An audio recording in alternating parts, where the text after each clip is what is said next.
All right, Devin, and certainly this destruction and the storm forced a curfew in Hamtramck, where the downtown area is just devastated. Doug Evans joins us now live in Hamtramck to update us on the situation there. And as I said, there was a curfew put in place at 10 o'clock. Everybody who had no reason to be on the street was asked to be off the street.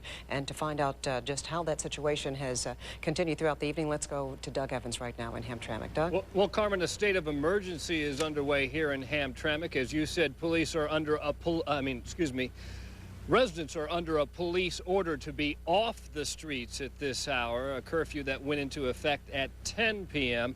And for the most part, the people of Hamtramck are obeying the curfew. There is a heavy police presence in Hamtramck tonight.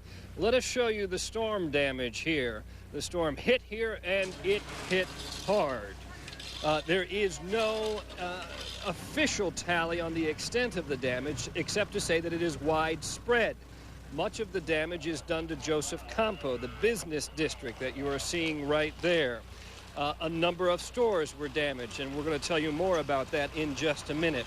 Residential neighborhoods were hit hard as well. The heaviest damage in the neighborhoods was done east of Joseph Campo. There is a lumber yard that was destroyed. You saw there a church. I believe it was actually a Knights of Columbus building that was damaged there as well.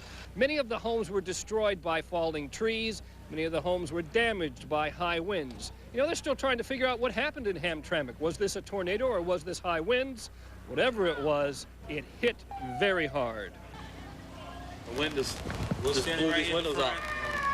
Big black ball of wind just came, gust of wind, and boom, you know, knocked all the windows and lights and stuff. Debris from the roof, debris from the building itself. You know? It was like somebody dropped a bomb on us. You know? I thought I was going to die.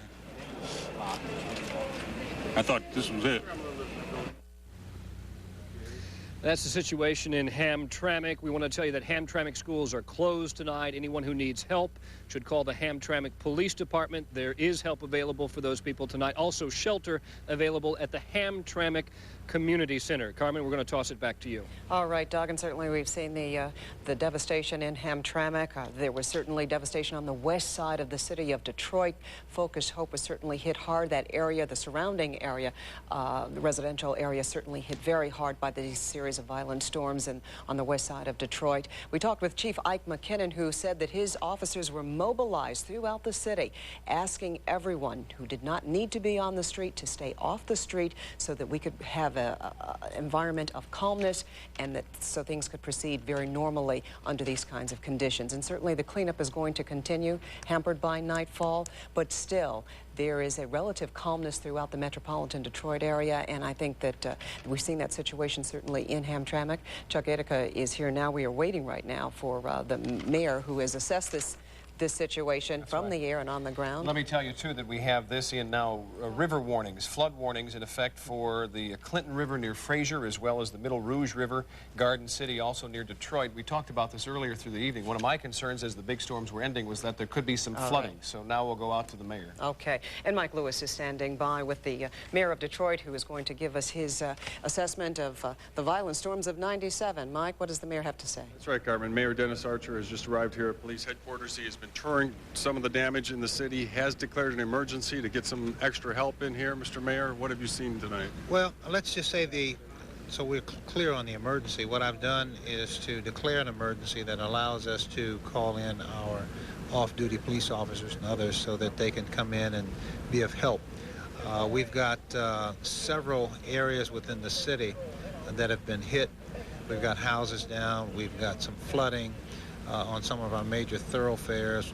Street lights are out on some of our major thoroughfares, and as it relates to the devastation and the homes that have been destroyed, we've been very, very blessed. As far as I know, no loss of life has occurred in the city of Detroit. Interestingly enough, we have, as a city, through all of our respective departments, have been going through mock training for disasters, and As I recall, I think we had a tornado that hit the city, though we've never had it before. It's always hit every place else but us, around us, and the like. And so upstairs on the 3rd floor, I've got all of my department heads who are responsible for public lighting, public works, and all of our relevant departments working and responding to the emergency that we're in. I've been on the phone with Governor Engler. He's made available members of the state police, and we're in the process of taking him up on that tomorrow morning. He's going to come down, and we're going to look through the area at 7:30 or sometime after we get a chance to get an assessment and bring him up to date. I walk through the neighborhoods. Fortunately for us, we've got some very, very good community members who have been out helping each other, and you could walk by houses and see the exact fronts taken off. You can look right in as if somebody had taken a razor and cut off the front of the house, and you're looking in it. In some areas, total houses were just totally gone, and all you saw were brick, mortar, and just like somebody said, let's light a gas match. Let's light a match to some gas in the house. Just explodes. That's exactly where some of the houses look like. I spoke with Eleanor Jositis. She was saying what you are tonight over at Focus Hope, a miracle that people weren't killed with all the damage and out Focus here. Hope suffered some loss over there as well in terms of structural damage, but as typical with Focus Hope, Eleanor Jositis has opened up Focus Hope for the folks in the area, and believe me, they need a place tonight that because many of the homes that I saw and talked to people, you couldn't believe how structurally it's moved off the foundation. Thank you. Thank you, Mr. Mayor. Mayor Dennis Archer telling us how the city's been hit hard, but fortunately no lives lost here. Let's go back to the studio. Mike, and certainly this is a story that can be told on the ground, but in order to get an overall view, Chuck, you do have to go up in the air. You look in the air. The National Weather Service will be airborne tomorrow morning, trying to determine locations that were devastated by tornadoes or straight-line winds. And of course, we've had the perfect view and have been able to make confirmations ourselves by looking at pictures from our own Chopper 4 that indeed some of these areas, Grosse Pointe Farms in particular, being hit by a tornado. The debris is strewn in such a way where the trees are laying in twisted debris, and you know a tornado has come by. Well, you know, our own Suzanne Wengler has been up in the air. She's up in Chopper 4 right now. And Suzanne, you certainly brought us the first pictures, and believe me, that devastation has been widespread. Well, Carmen, I'll tell you, we've seen a lot of things from Chopper 4. We have seen severe storms. We have seen tornadoes. But never have we seen a night like we have seen tonight. It has been about 6 hours now, beginning with the devastation near Hawley to Detroit, right now here in Plymouth. This is what's left of 35th District Court, just charred rubble. Just one of the sights many people will find hard to forget when they look back on the night of July 2nd, 1997. We arrived on the scene at the Oak Hill Chateau Estates at 7:17. The clear skies, a bitter irony to the devastation below. Immediately, you can see how powerful the storms are. One home is upside down on top of another. This is ground zero. Zoom out and you can see only a handful of mobile homes are hit. But oh, are they hit. 2 homes are pulled from their fragile foundation. They lay side by side, one upside down. Look in the upper part of your screen. Those brown patches in the grass are where mobile homes used to be. Just outside of ground zero, police and rescuers are preparing to dig through the rubble. They're bringing in a command post van, and it looks like the Salvation Army is setting up down there. Next, we head to Detroit's west side, 840. The lodge is still flooded near Davison. It's a treacherous drive home for those who can make it through. In the nearby neighborhood, Focus Hope stands proud, a symbol of the post-riot rebirth. But nature's awesome fury rips at the Center for Advanced Technology, twisting the signs, ripping everything off of its roof, and topping telephone poles as the wicked winds rolled through.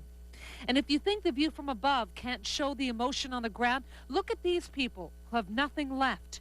Take a look at this home, ripped apart like it were a child's toy. And these people standing on the front porch. There's no door to walk through, and it wouldn't matter. There's no home on the other side. It's 9 o'clock as we head east to Hamtramck. There's a huge gap in the roof of the VFW hall, where veterans who thought they would celebrate the fight for freedom on Friday will instead be picking through the rubble. As we fly through the neighborhoods, little is spared. There's an eerie calm. Homes fill the streets. Cars sit in the middle of intersections. There's no place to go. Neighbors huddle on the street corners. They can only watch and shake their heads.